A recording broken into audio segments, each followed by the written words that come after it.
First through the 6th, the way I kind of think about it in my head is this is the first time we're loading the crew on with fuel on the pad. So we're ready. The rocket is ready. We are ready.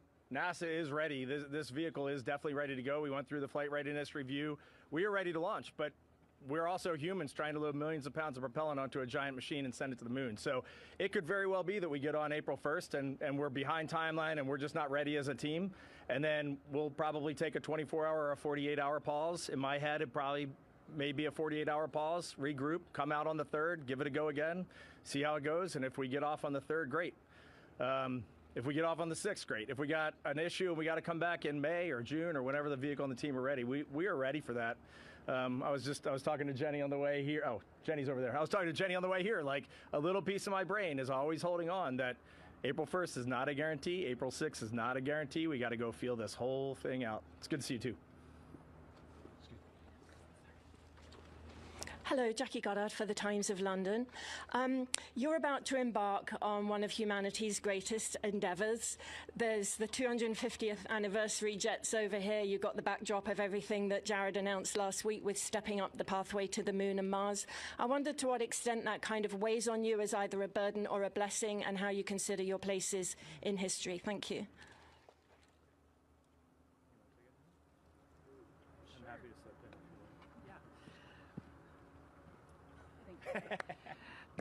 We have talked a lot about the exciting changes that have been announced and how we're approaching fulfilling our destiny in space and our journey to the moon and on to Mars. And the one thing the crew all agrees on is that it has been motivating, it has been inspiring, and it has fired us up.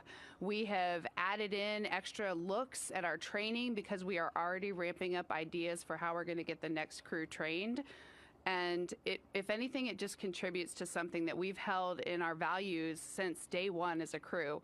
We actually have relay batons because in spaceflight, whether it's a short duration flight like a sprint, a long duration flight like many of us have been on, we call it a marathon, we're in a relay race. And we're not successful till the next missions are successful. And if nothing else, this just fired us up for that all the more.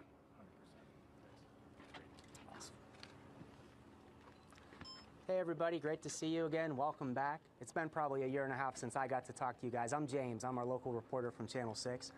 So I was wondering, what does it mean to each of you to be flying farther away from Earth than any crew before in more than 60 years of American spaceflight?